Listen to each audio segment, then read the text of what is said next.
Life is here. Welcome to Region 11, the Davao region. Do you know that the Davao region was formerly called Southern Mindanao? It's an administrative region in the Philippines designated as Region 11. Additionally, it is situated at the southeastern portion of Mindanao and comprises of 5 provinces. The existing industries in the Davao region are aquaculture, basically is farming in water, agriculture, growing crops and raising livestock, mining, extracting useful materials from the earth.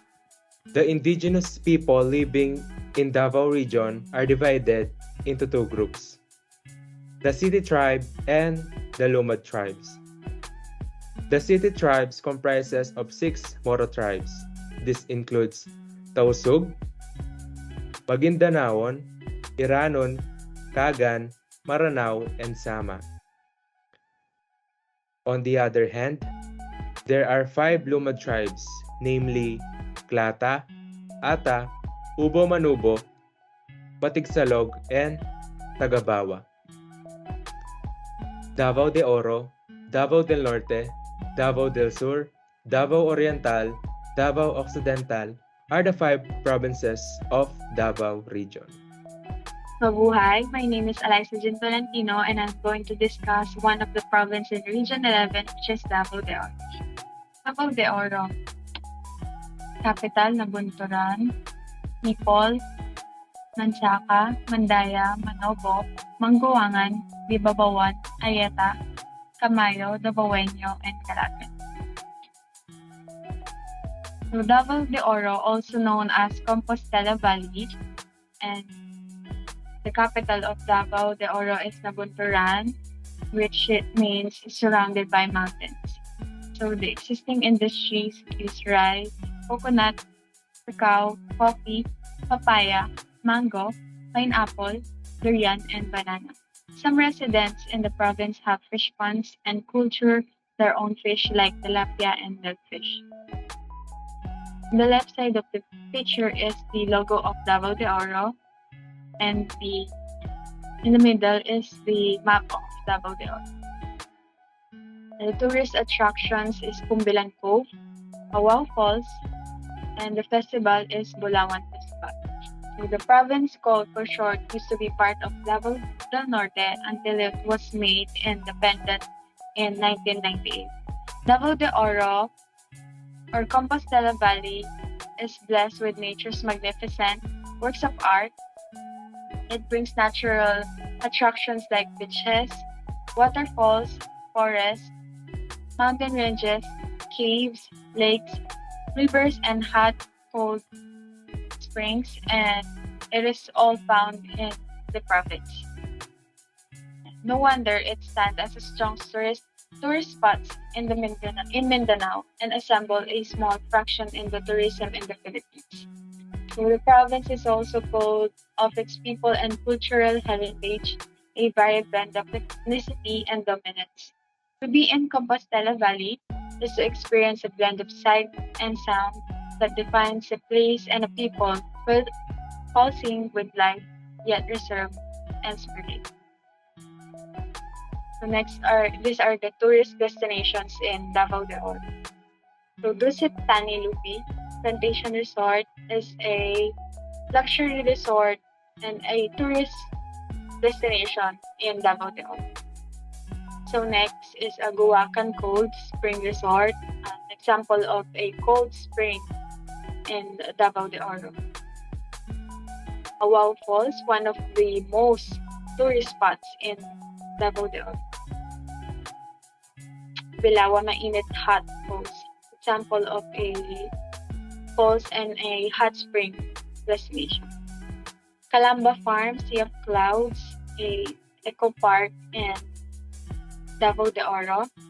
Next is Lake Leonard Ecotourism Park. This is one of the example of a lake destination in Davao de Oro. White Peak is a mountain ranges in Davao de Oro. So As I've said, Awao Falls is one of the most tourist spots in Davao de Oro. Those who have been to Mindanao will agree that the land of the promise is a land of majestic waterfalls, home to grandest and most beautiful waterfalls in the country, despite of its grandeur. So Awao Fall is still generally offbeat and unspoiled. The local community is banking on the potential to attract more tourists and make town as one of the Mindanao tourist spots. So next is the Kumbilan Cave, which is not included in the PPT. So I will show some pictures about the Kumbilan Cave. An example of a Kumbilan Cave. So Kumbilan Cave serves as colony for fruit bats, locally known as kabyao. Other animals that occupy the cave are snakes and fruit flies. So give us a tunnel, like passage that leads to white chambers.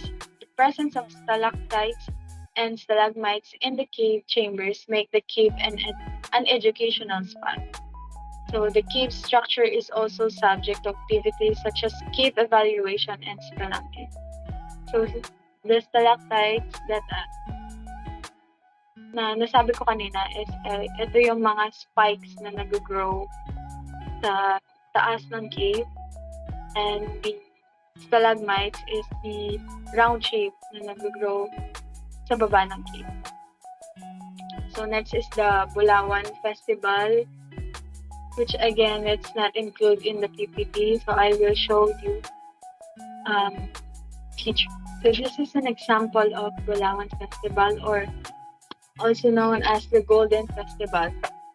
The Gold Festival of Davao de Oro, all about a land of rich gold deposits, a land of golden-hearted and industrious people with a rich cultural heritage, and a land of golden opportunities awaiting those who desire to be part of province's development. It celebrates its people heritage, history and thanksgiving, a fine government, and a golden future, and a component and competitive people and institutions. The first ever Bulawan Festival was held from March into 2008.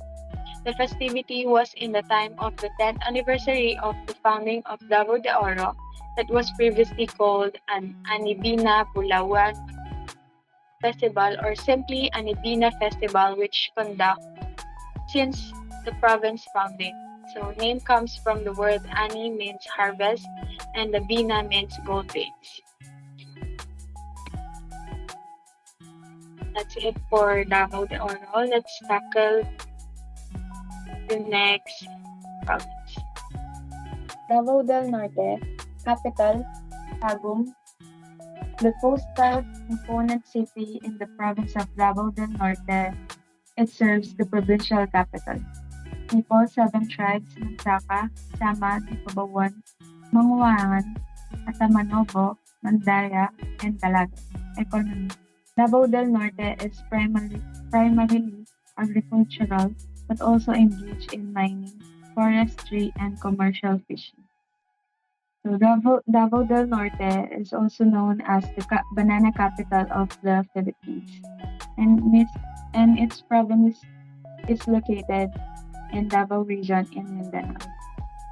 So Davao del Norte is the country's leading producer of bananas, with many plantations run by multinations Dole and Dole, and local producers such as Lapanday, Tadeco, and Marsman.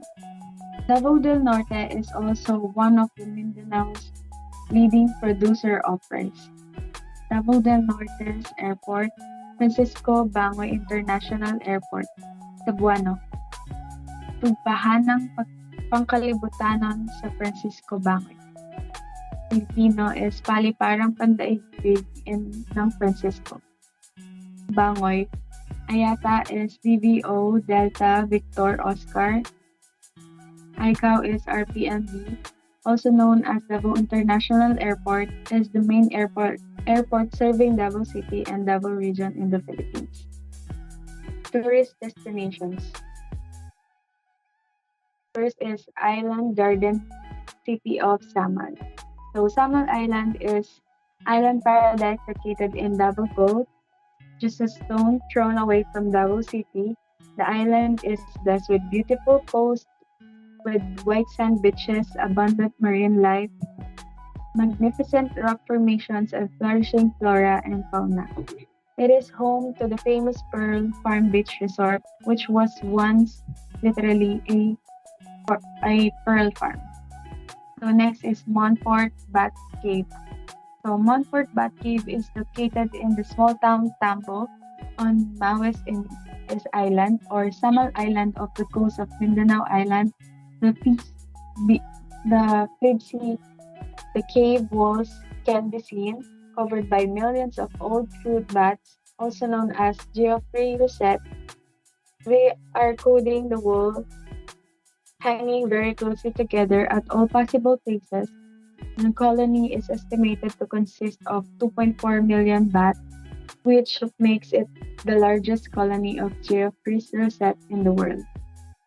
So next is the Hagimit Waterfalls. It's quite small, but all falls naturally. The pool that catches the pool water is all preserved in its natural form, giving the visitors a delightful dive spot.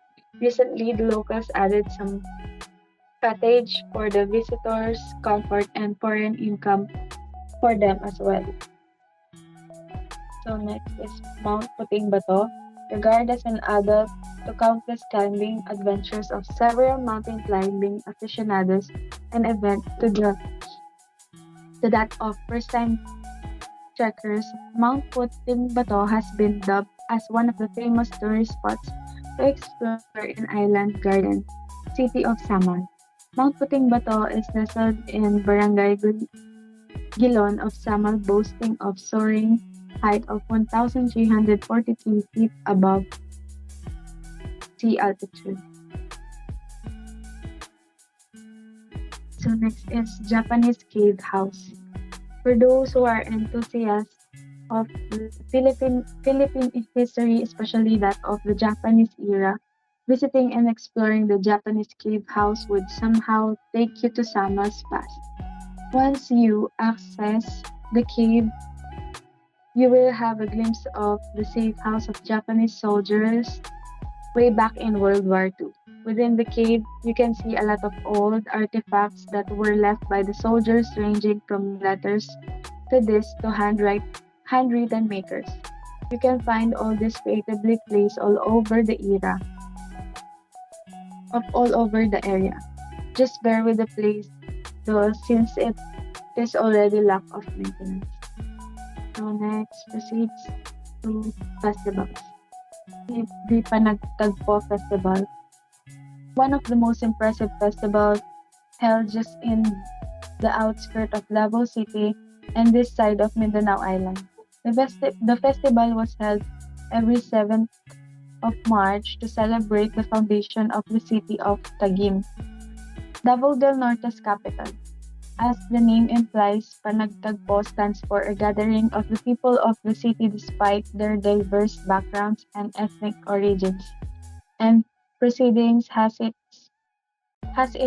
that the first set of municipal officials were un- unveiled in 1941. Civic activities contain most of Panagtagpo events, but other events worth watching out are citywide loveliness pageants parading the city's most stunning dolls, an intercity sports tournament, and a parade complete with a street dance showcase. Pangabog Festival. Pangabog Festival is situated in Samal City, Davao del Norte, held every year 1st to 7th of August. It is a Thanksgiving celebration for an abundant week featuring the way of life of the Sama, the indigenous individuals of Samal, as showed in the nearby indigenous games, social and expressions rivalry.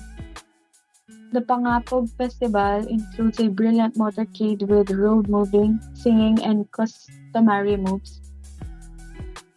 The Pangapog Festival is Thanksgiving for the Sama clan for the plentiful collect and festivity of their social legacy normally each period of August. So next is the Banana Festival, held each March 18 to 19 in Baco, Oriental Mindoro. It is a festival of wealth of bananas. It features the distinctive assortments of banana like the Señorita, the Latondan, the Lakatan, and the Saba. It also includes a banana cook fest and a Saba, Roast Road, moving rivalry, and magnificent exhibitions.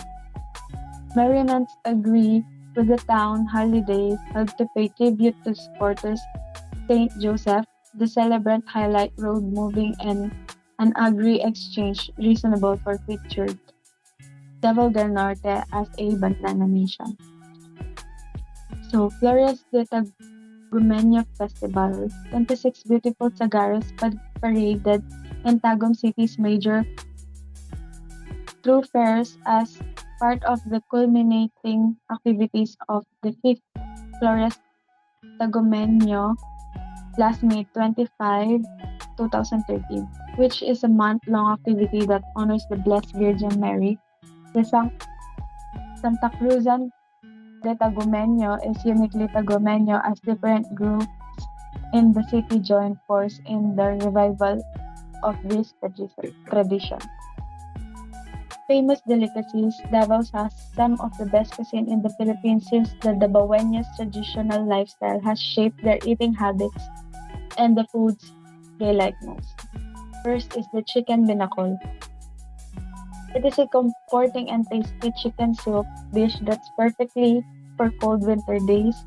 The chicken is slow cooked till tender with coconut milk and malunggay leaves. It's an odd combination when broke down into its individual parts, yet when put together it's rather effective.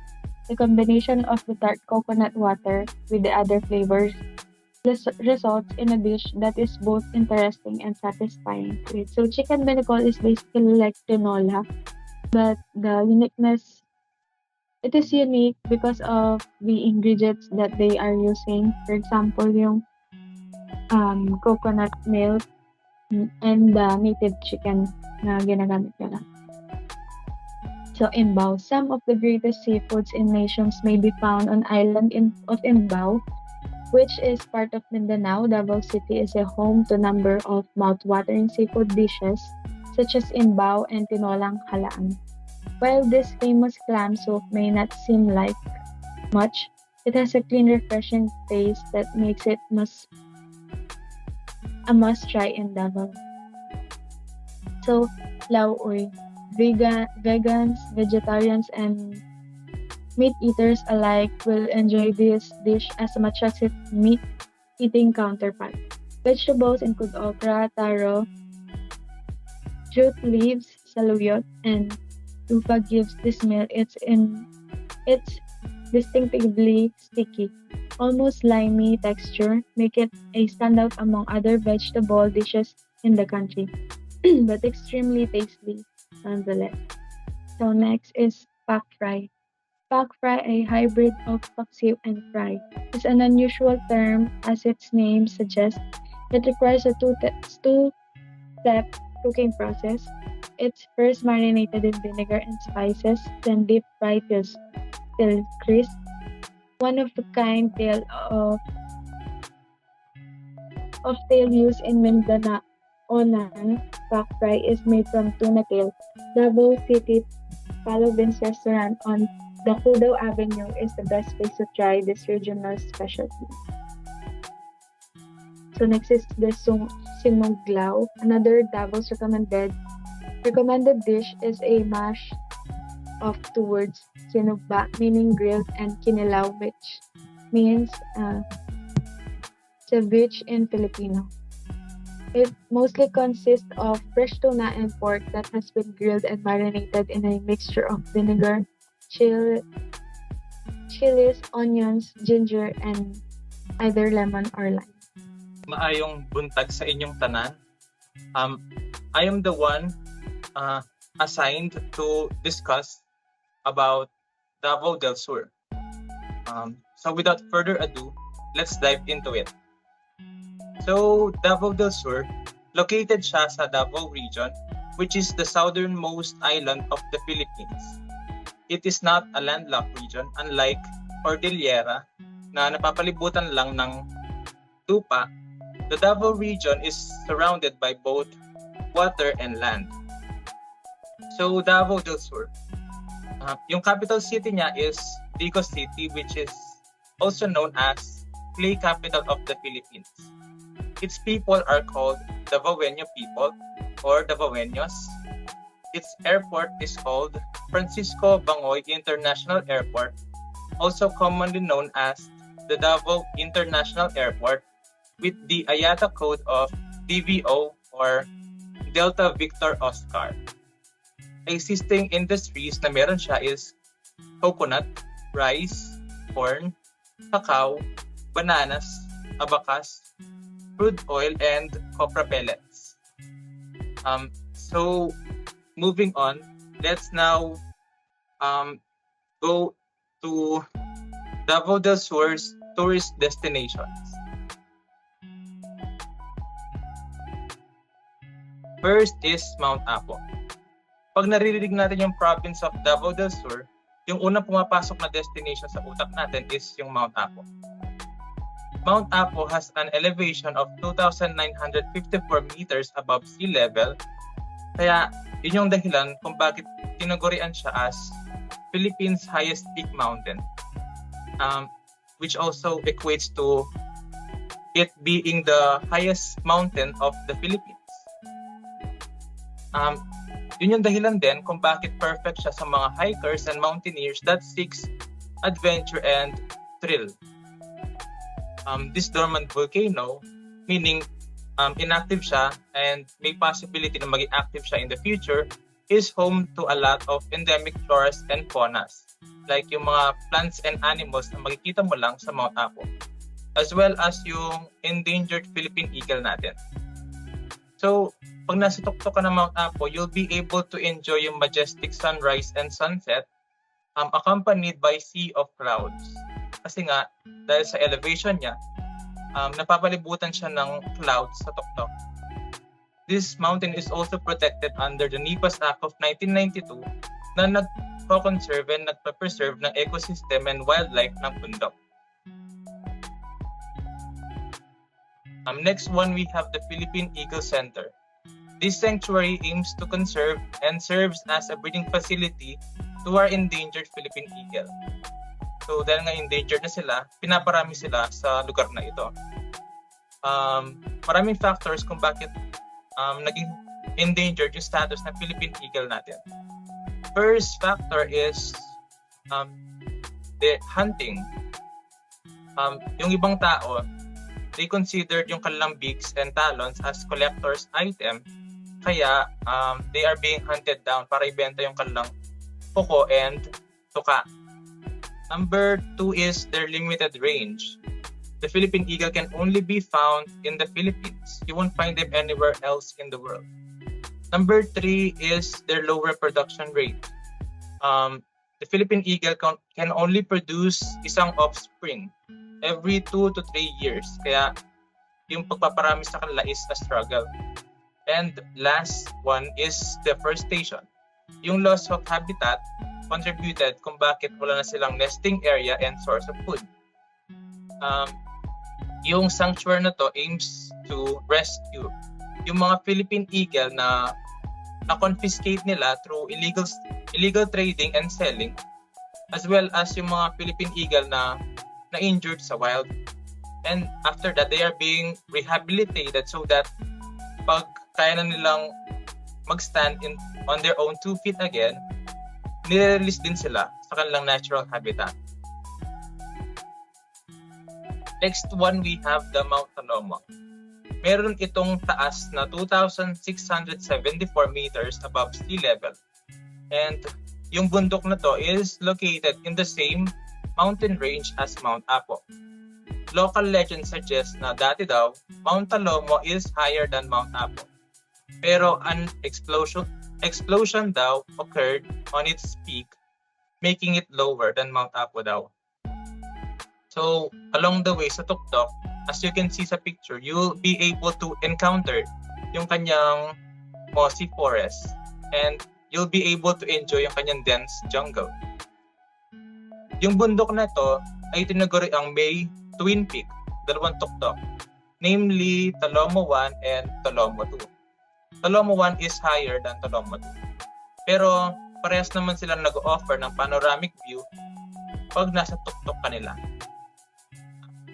You'll be able to see din sa tuktok nila yung wide stretch ng forest and ecosystem ng Mount Talomo. Next up, we have the Virgin Falls, Davao del Sur. Yung mga mountaineers na umaakyat na Mount Apo, oftentimes nagdi-detour sila dito, kaso lang yung lugar mismo is liblib kaya siya tinawag na Virgin Falls. Hindi siya gaanong binibisita ng mga turista kasi medyo mahirap yung daan dito.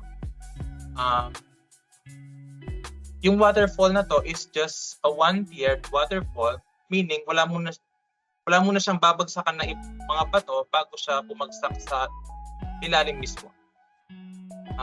Meaning straight lang yung agos ng tubig niya. And yung ilalim naman na bahagi is mababaw lang kaya perfect siya sa mga gustong magtampisaw at maligo sa falls na ito.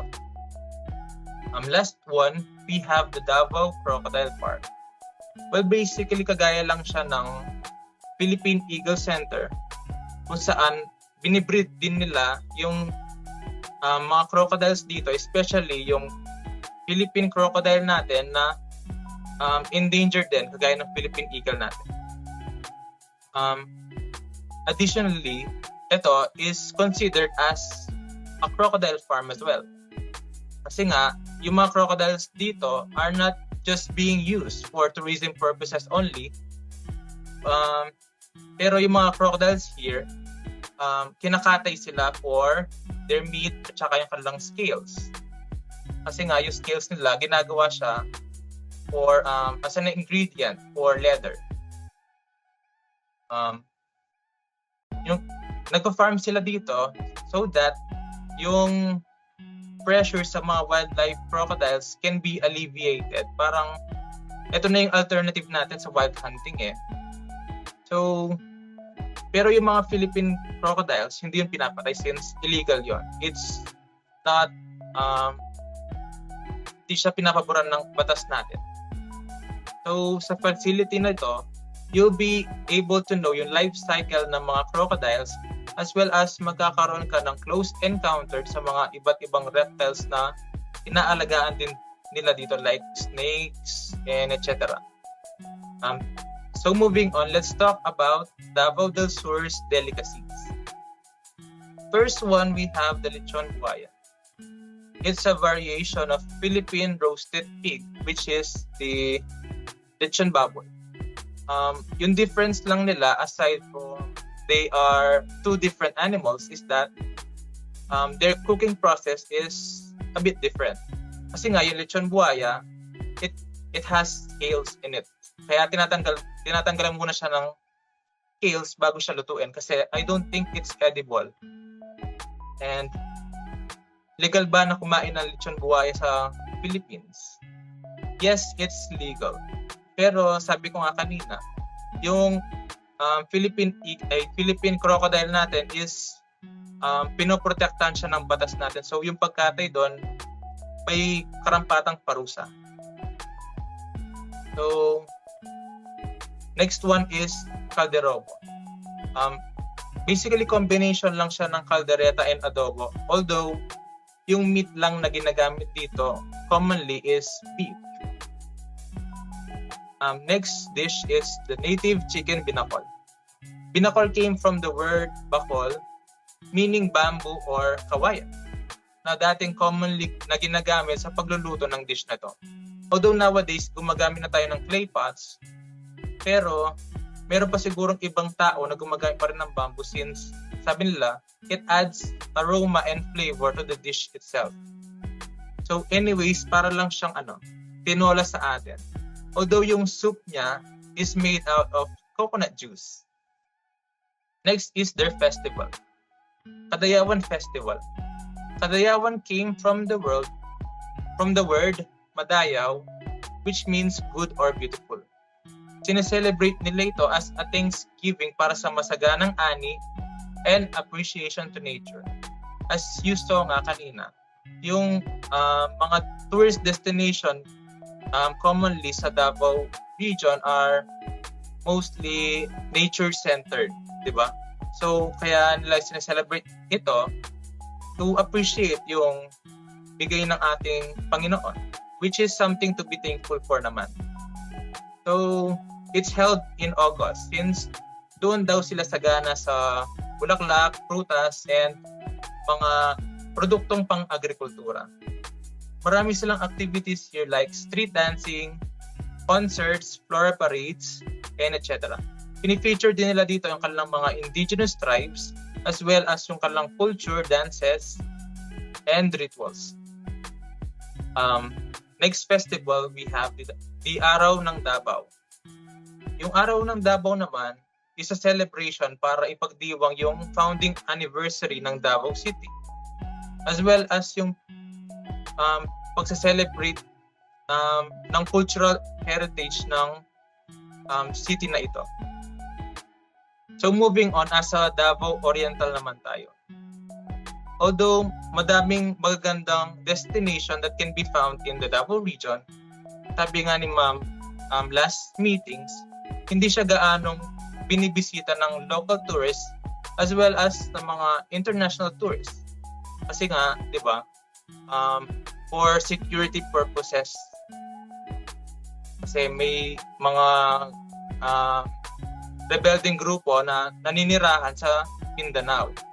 So yung mga destination here as a result, hindi sila gaanong develop or popular unlike sa mga destination that can be found in Luzon and Visayas. So Davao Oriental. Davao Oriental is also known as the coconut capital of the Philippines since major producer siya ng coconut sa bansa natin. Its capital city is called Mathew, and it is known as the coconut city of the south. Its people are called Davaoeño people or Davaoeños. Yung airport naman niya is the Mathew Airport. Or in Tagalog is Paliparan ng Mathew.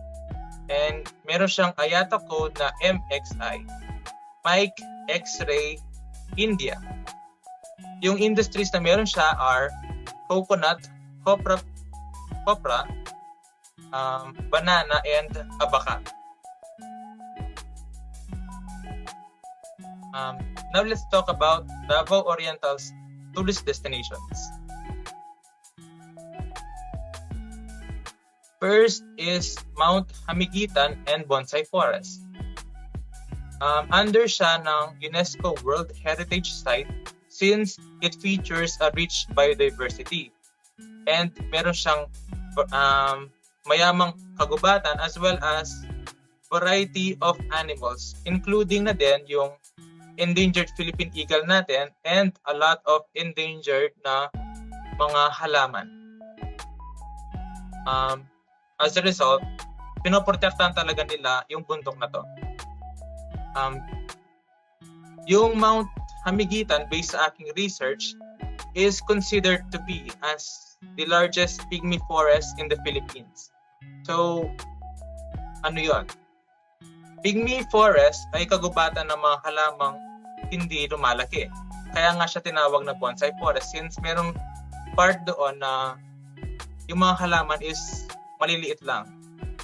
And due to its unique environment and soil composition, yun yung nagko-contribute kung bakit yung mga halaman here are mostly stunted. Next one, we have the Aliwagwag Falls.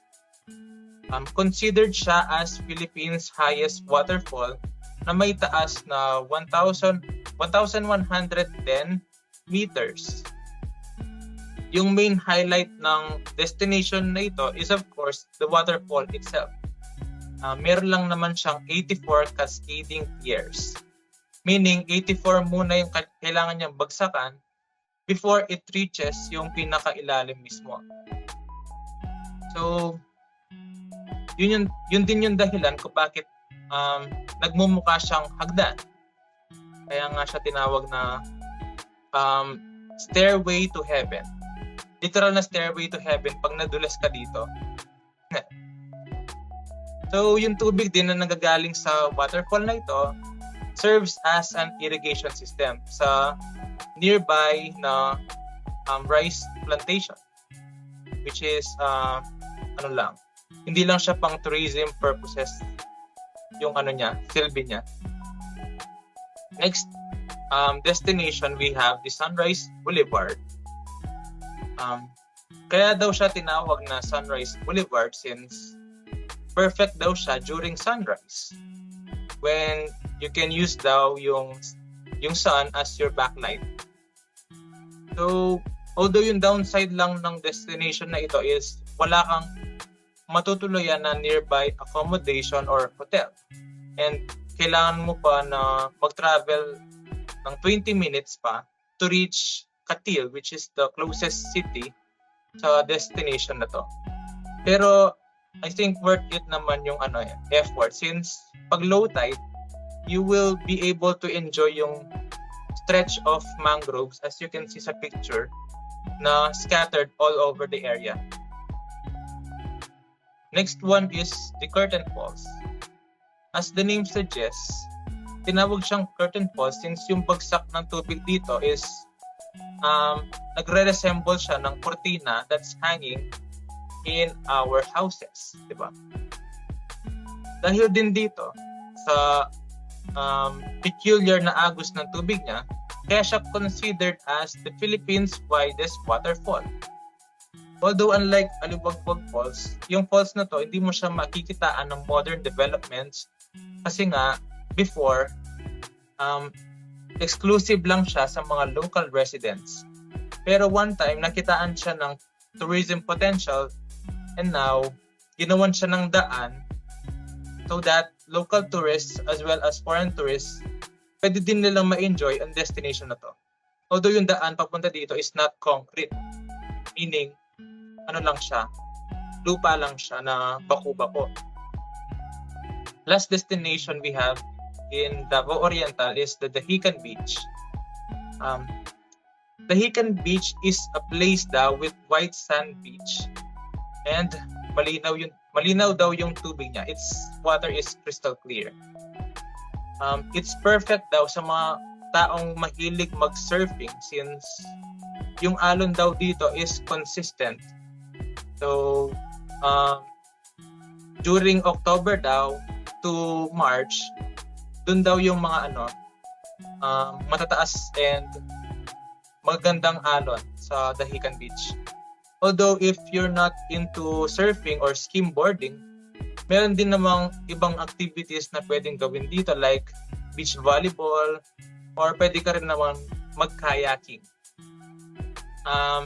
Moving on, nasa cuisine naman tayo ng Davao Oriental. First is the charcoal ice cream. Hindi po siya gawa sa uling na panggatong po natin. It's called charcoal ice cream since it gains its black color mula sa activated charcoal ng coconut. Although, I'm not sure paano yung paggawa ng activated charcoal, pero yung actual charcoal itself, hindi naman siya nagko-contribute sa flavor ng ice cream. Para lang siyang, nagsiserve lang siya as natural food coloring. So, yung flavor ng ice cream na to, parang yung mga basic flavors lang na meron tayo sa Pampanga. Like chocolate, vanilla, strawberry, and matcha.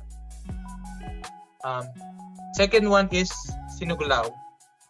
It is made out of diced pork belly and diced tuna belly.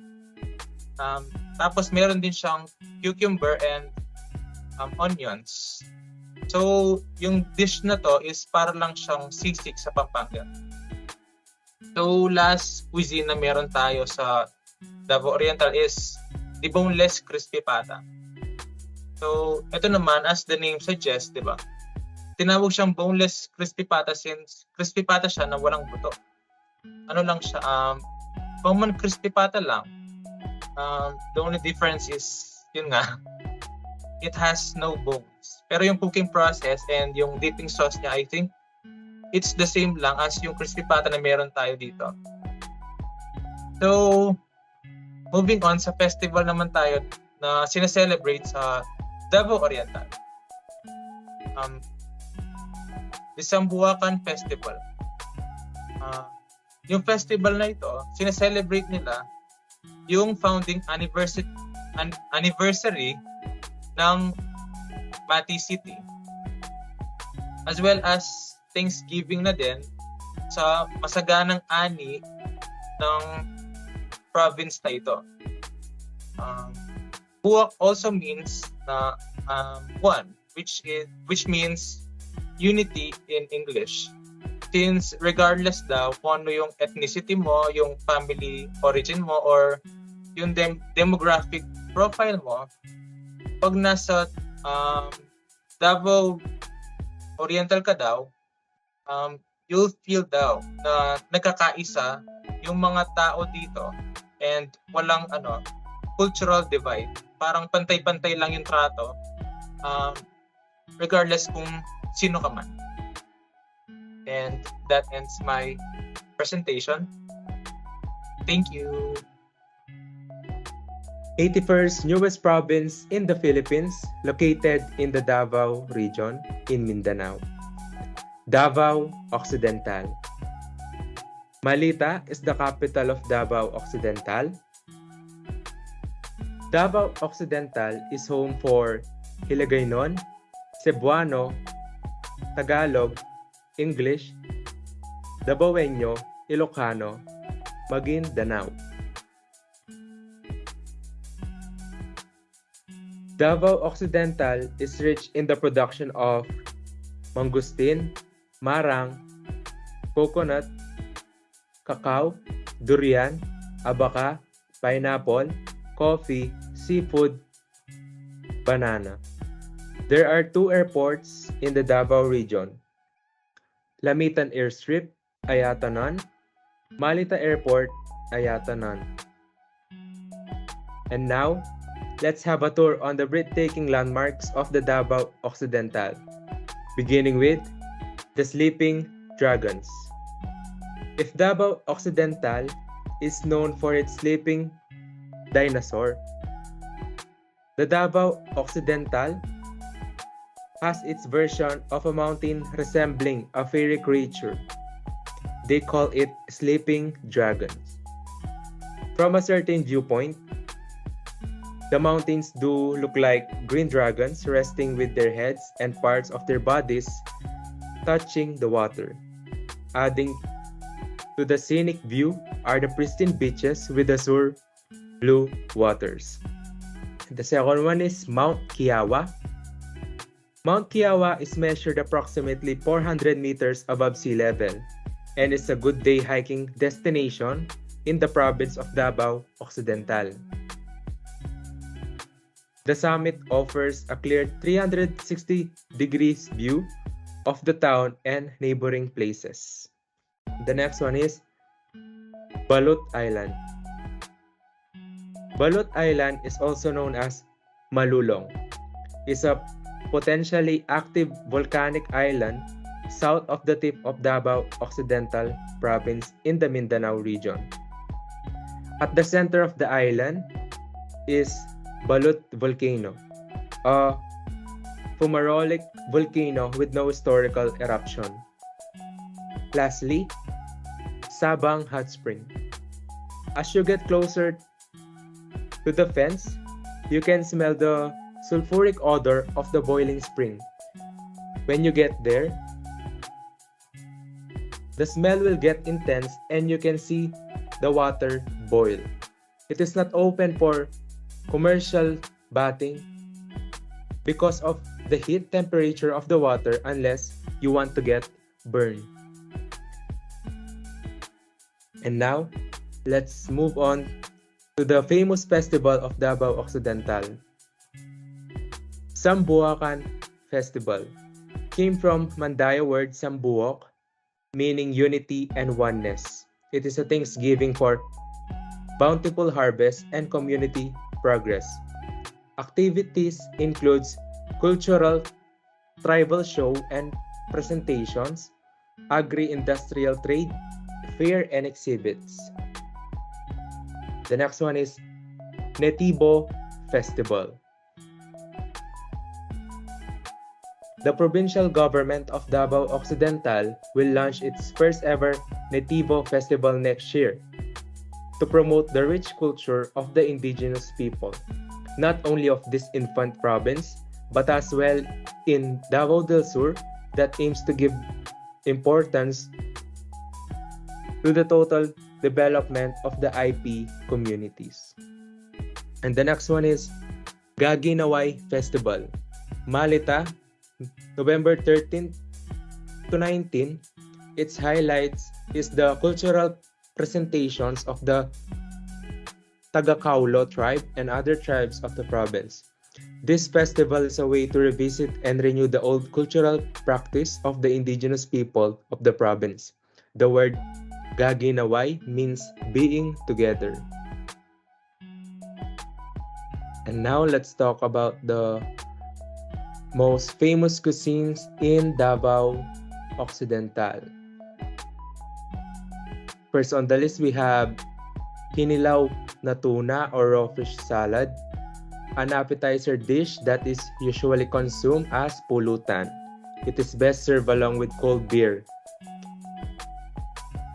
This recipe does not involve any manual cooking, but the tuna meat is semi-cooked once served.